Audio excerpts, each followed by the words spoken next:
The FAA is actively recruiting workers who suffer severe intellectual disabilities, psychiatric problems, and other mental and physical conditions under a diversity and inclusion hiring initiative spelled out on the agency's website. Can you imagine? Hi, everyone. This is Trump speaking on the 30th of January today.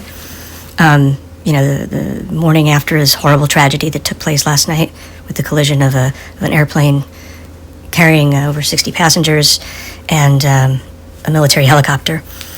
And it's sad because what Trump is saying here is that he is blaming, or at least attributing a portion of the blame to prior hiring practices of the prior administration, but not his, before that, related to DEI. And it's just deeply sad. So if you take a look at the screen, what you'll notice is the article. He is actually referring back to where it says the Federal Aviation Administration, the FAA, is recruiting workers, like as Trump just said.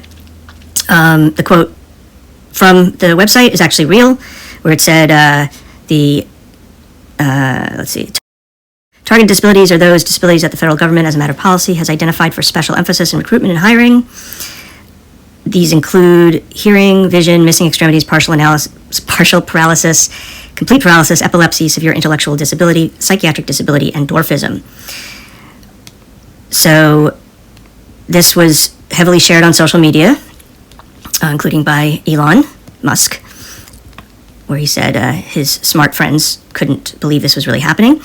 And the text is real, and the implication that the policy is new is what is demonstrably false. This has been on the FAA's website, along with a lot of other, not exactly that wording, but a lot of federal agencies for a while. And in this case, back as early as February 2013, so it was present entirely during the entire run of the first Trump administration, and it's, it was still present, of course, leading up to the current Trump administration. So in response to their reporting, the FAA told Fox that their hiring policies do not negate the need for candidates to meet rigorous qualifications depending on position. The FAA employs tens of thousands of people for a wide range of positions, from administrative roles to oversight and execution of critical safety functions. Like many large employers, the agency proactively seeks qualified candidates from as many sources as possible, all of whom must meet rigorous qualifications that, of course, will vary by position. You really can't leave that part out. So at the time, despite lots of repeated statements that it was DEI as the root of this problem, there was no evidence. On DEI and the claims that you've made, are you saying this crash was somehow caused and the result of diversity hiring? And what evidence have you seen to support these claims? It just could have been. We have a high standard. We've had a much higher standard than anybody else. And there are things where you have to go by brain power. You have to go by psychological quality. And psychological quality is a very important element of it. Yeah, I've got to interject here. That whole idea of, kind of superiority that's, you're born with, that, you got to pick people who have psychological quality. It's basically, it's white supremacy. Very frustrating. There are various very powerful tests that we put to use, and they were terminated by Biden. And Biden went by a standard that's the exact opposite. So we don't know, but we do know that you had two planes at the same level. You had a helicopter and a plane. That shouldn't have happened. And we'll see. We're going to look into that, and we're going to see. But certainly for an air traffic controller, we want the brightest, the smartest, the sharpest. We want somebody that's psychologically superior.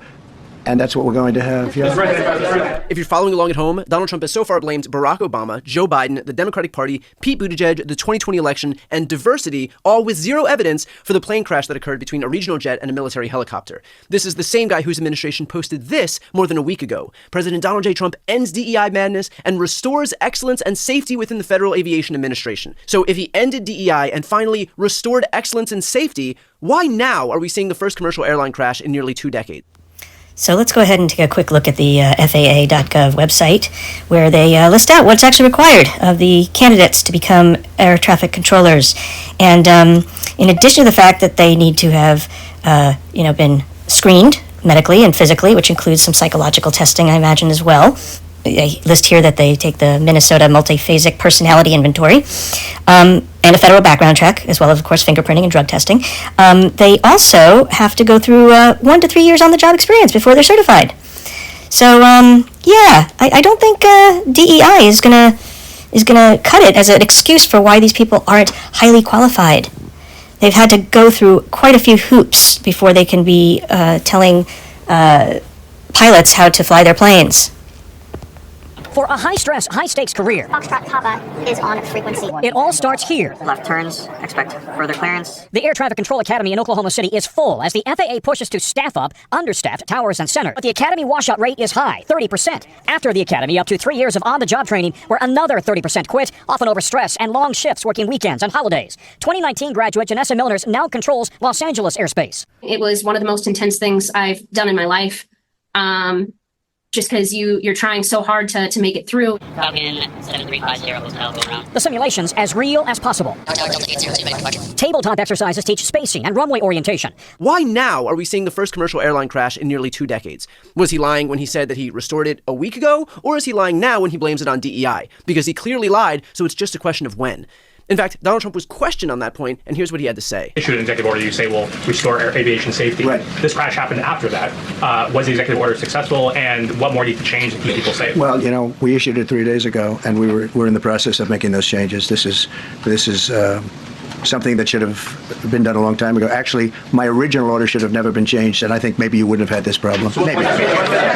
First off, it was not 3 days ago. Here, again, is the graphic. If you are able to read numbers, you can see clearly that it says January 22nd. That is 8 days ago, meaning Donald Trump took credit for restoring aviation safety more than a week ago, and yet is now backtracking and claiming it was just a few days ago, and so clearly he didn't have enough time. It's also worth noting that upon taking office, Trump fired the head of the Transportation Security Administration and all members of the Aviation Security Advisory Committee. Seem familiar? Trump fires people in key roles, and then when a crisis inevitably hits and he's purged the government of institutional knowledge on those topics, he finds someone or something unrelated to blame. Does COVID ring a bell? When he fired the NSC's Pandemic Preparedness Unit, same story, different day.